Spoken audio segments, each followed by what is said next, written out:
Clint Eastwood collapsed during his final interview with Johnny Carson. Not physically, emotionally.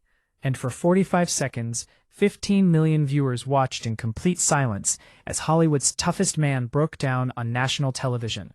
Unable to speak, unable to breathe, overcome by a truth he'd been hiding for 23 years. The date was May 22nd, 1991. Clint was 61 years old. He'd spent 3 decades playing cowboys who never flinched, detectives who never showed fear, and heroes who never cried.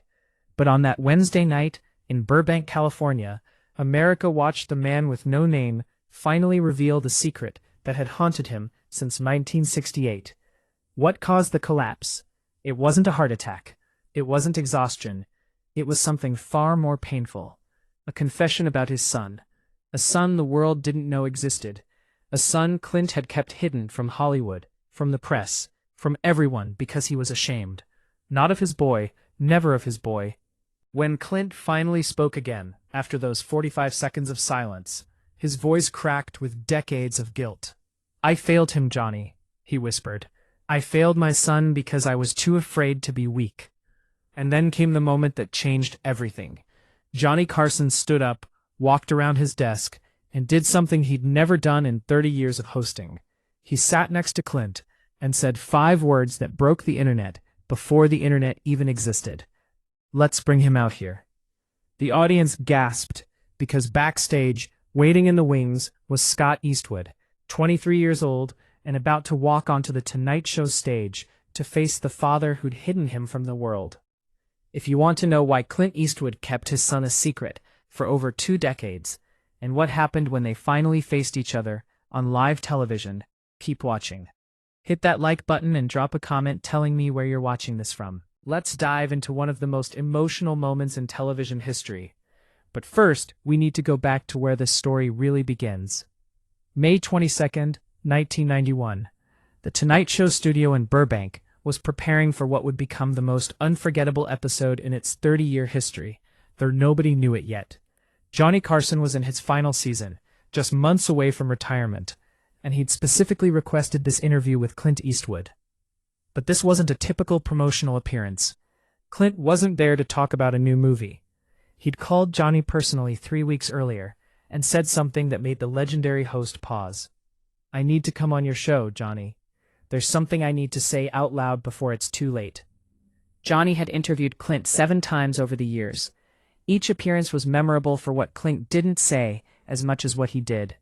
The man was famous for his silence, his one-word answers, his ability to communicate everything with just a look. But Johnny always respected that. He never pushed. He created a safe space where Clint could be himself, even if that self was quiet and guarded. But when Clint made that phone call, Johnny heard something different in his voice. Urgency, pain, something unfinished. Johnny's producers briefed him that this interview might be significant, but even they didn't know what Clint was planning to reveal. All they knew was that Clint had requested something unusual. He wanted someone waiting backstage during the interview. He wouldn't say who, just that when the moment was right, Johnny would know.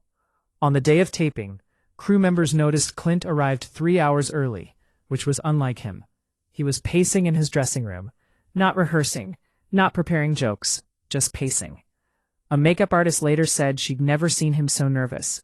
His hands were shaking, she recalled. Clint Eastwood's hands were actually shaking. When Johnny did his pre-show ritual of visiting guests in their dressing rooms, he found Clint staring at a photograph. Johnny couldn't see what it was, but he saw Clint quickly put it in his jacket pocket. "You okay, Clint?" Johnny asked. Clint looked at him with eyes that carried 23 years of weight and simply said, "I will be after tonight. I will be." The studio audience had no idea what was coming. They'd waited in line for 6 hours, some holding signs that read, "Clint, we love you and Dirty Harry forever." They expected the usual Clint Eastwood interview. Dry humor, Western stories, maybe a few behind-the-scenes anecdotes from his latest film. They had no idea they were about to witness the moment Clint Eastwood stopped being a legend and became a father. When Clint Eastwood walked onto the Tonight Show stage that May evening, he looked exactly how America expected. Tall, composed, wearing a dark blue blazer and jeans. moving with that unhurried confidence audiences had watched for 30 years. The studio audience erupted in thunderous applause. Clint gave his trademark half-smile and raised one hand in a modest wave. But Johnny Carson saw something different. As Clint approached the desk, and they shook hands, Johnny noticed Clint's grip was tighter than usual. His jaw was clenched, and his eyes kept darting toward the side of the stage, like he was checking to make sure someone was there. "Clint Eastwood, ladies and gentlemen," Johnny announced, gesturing to the guest chair. Clint sat down, crossed his legs, and for the first few minutes, everything seemed normal. Johnny asked about Unforgiven, the Western Clint was directing and starring in. Clint gave his typical short answers. "It's a good script. We start shooting in July." "It's darker than most Westerns." The audience laughed at his understatement. This was vintage Clint Eastwood, the strong, silent type America loved. Johnny asked about working with Gene Hackman and Morgan Freeman. Clint told a story about Morgan falling off a horse during rehearsal and getting back on without complaining. "That's professionalism," Clint said. The audience applauded. Johnny asked if Clint ever got tired of playing tough guys. "Somebody's got to do it," Clint deadpanned. More laughter. For 20 minutes, the interview flowed exactly like their previous conversations. Clint was relaxed enough to make jokes, thoughtful when discussing his craft, and characteristically modest about his achievements. But those who knew him well noticed something underneath the surface. His hands weren't relaxed. He kept adjusting his watch, and every few minutes, he'd glance toward the wings of the stage. Johnny, demonstrating the intuition that made him television's greatest interviewer, sensed the weight Clint was carrying. He asked questions but didn't push. When Clint paused longer than usual, he allowed silences to breathe. He was giving Clint space to get wherever he needed to go. Then, about 25 minutes into the interview, Johnny asked a seemingly innocent question. "Clint, you've played so many iconic characters. The man with no name, Dirty Harry, these men who stand alone and face everything head-on. Is there any part of that which is really you, or is it all acting?" Clint's face changed. The audience could see it. He looked down at his hands. The studio grew quieter. People sensed something shifting. And then Clint Eastwood did something he'd never done in 3 decades of public appearances. He looked directly at Johnny Carson and said, "Can I tell you something I've never told anyone publicly? It's about my son." The audience gasped, because nobody knew Clint Eastwood had a son. Johnny Carson's professional composure stayed intact, but his eyes widened slightly. "Whatever you need to say." Clint took a deep breath. "In 1968, I had a son. His name is Scott. He's 23 years old now, and most of the world doesn't know he exists." The studio audience gasped audibly. Even Johnny looked genuinely surprised. "Why didn't anyone know?" Johnny asked gently. "Because I was protecting him," Clint said, his voice steady but strained. "His mother and I weren't married. The situation was complicated. I thought if I kept him out of the spotlight, he could have a normal life. That's what I told myself for 23 years. Clint paused, gripping the armrest. "But that's not the whole truth, Johnny. And I came here tonight to tell the whole truth." The silence in the studio was complete. 15 million viewers across America leaned closer to their screens. "When Scott was born," Clint continued, his voice cracking, "the doctors told me he had cerebral palsy. They said he might never walk without assistance, might never live independently, might struggle his whole life." His eyes glistened, and I was terrified. Johnny leaned forward. "Terrified of what?" "Of being weak." Clint's voice broke. "I'd built my career playing men who were never afraid, never vulnerable, never needed help. Cowboys who faced down outlaws, cops who never backed down. And then I had a son who needed me to be strong in a completely different way. He needed me to be vulnerable, to ask for help, to admit I didn't have all the answers." Tears streamed down Clint's face. The audience sat in stunned silence. This was the man with no name, crying on national television. And Johnny, I failed him. I kept him hidden because I was ashamed. Not of Scott. Never of Scott. I was ashamed of myself. Ashamed that I wasn't the tough guy everyone thought I was. And then it happened. Clint Eastwood collapsed. Not physically, but emotionally. His head dropped into his hands. His shoulders shook for 45 seconds. He couldn't speak, couldn't look up, could barely breathe. Nobody coughed. Nobody whispered. They just watched Hollywood's symbol of strength fall apart. Johnny gave him space, letting him release 23 years of guilt. The cameraman kept filming, knowing people needed to see this, not because it was sensational, but because it was human. After 45 seconds, Clint lifted his head. His face was wet with tears. But last week, Johnny Scott graduated from UCLA with a film degree. The doctors were wrong. He proved everyone wrong. And I realized I've wasted 23 years hiding the best thing that ever happened to me. Clint looked at the camera. I brought him here tonight. He's backstage, and I need to tell him I'm sorry in front of the world. I need to tell everyone that my son Scott is the bravest, strongest person I've ever known, and that I was a coward for hiding him. The audience was crying openly. Johnny had tears streaming down his face. Then Johnny did something that would make television history. He looked toward the wings and said, "Scott Eastwood, if you're back there, would you come out here? I think there's someone who wants to talk to you." For 3 seconds, nothing happened. The entire studio held its breath. And then, from the side of the stage, a young man appeared. Scott Eastwood was 23 years old, tall like his father, with the same strong jawline and piercing eyes. He walked confidently onto the Tonight Show stage, and the audience immediately rose to their feet. The applause wasn't performative. It was respectful, reverent. These people understood they were witnessing something sacred. Clint stood up as his son approached. For a moment, they just looked at each other, father and son.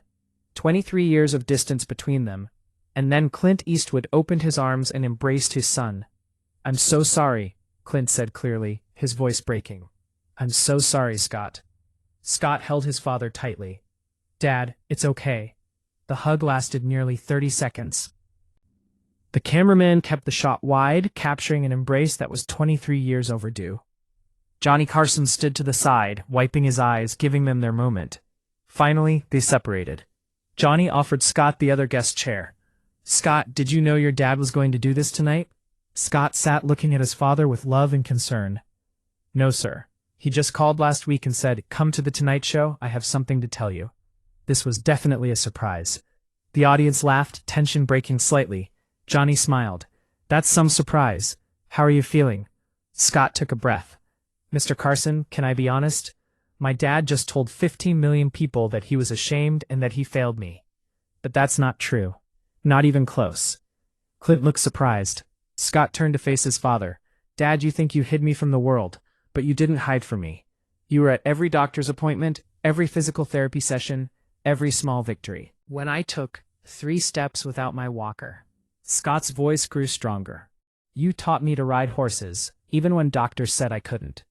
You put a camera in my hands when I was 12 and taught me how to frame a shot. You believed in me when everyone else was giving me sympathy." He looked at Johnny. "My dad thinks he kept me secret because he was ashamed. But the truth is, I asked him to. I begged him not to tell Hollywood about me because I didn't want to be Clint Eastwood's disabled son. I wanted to be Scott. Just Scott. And Dad gave me that gift." Clint's face showed pure shock. "You asked me not to tell people."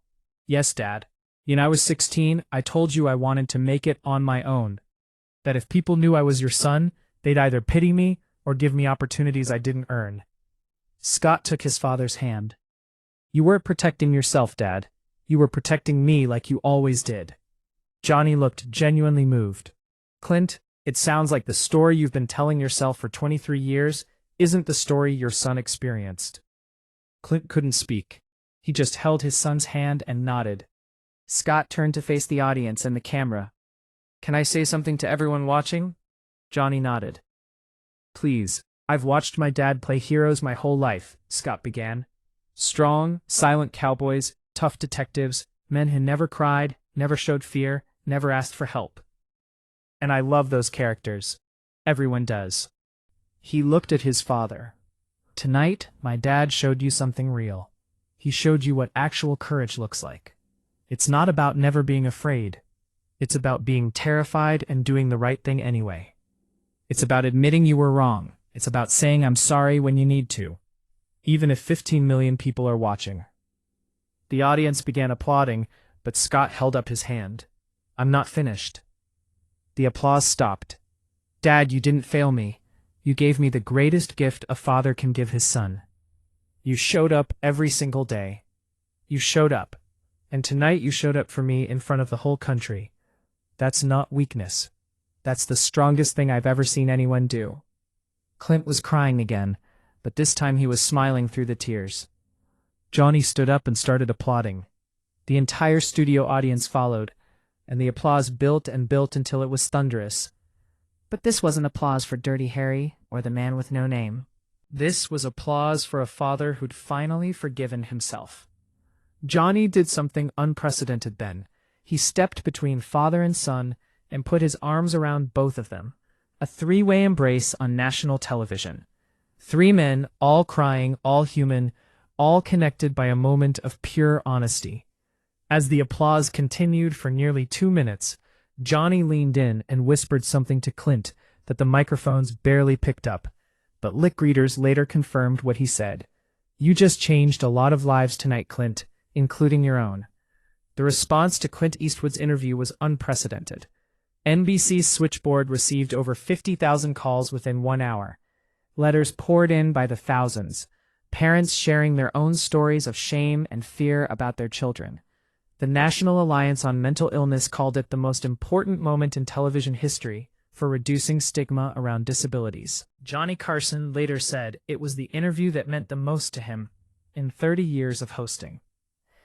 Clint didn't just bare his soul, Johnny reflected months later during his retirement special. He gave permission to millions of fathers to do the same. He showed America that vulnerability isn't the opposite of strength. It's the purest form of it. Scott Eastwood went on to become a successful filmmaker and disability rights advocate. He and his father collaborated on 3 films together, each one exploring themes of redemption, fatherhood, and second chances. In interviews, Scott always says the same thing. "My relationship with my dad didn't start that night on The Tonight Show. But that's when the world got to see what I'd known my whole life. That he's not just a tough guy, he's a good man."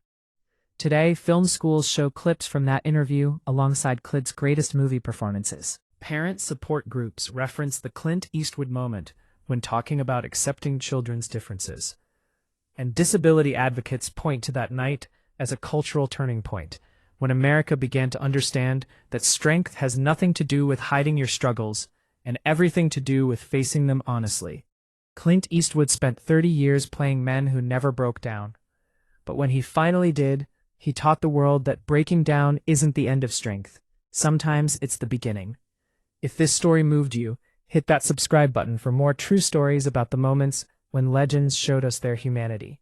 Share this video with someone who needs to hear that being vulnerable is the bravest thing you can do. And leave a comment telling me where you're watching this from. Remember, your children don't need you to be perfect. They need you to be present.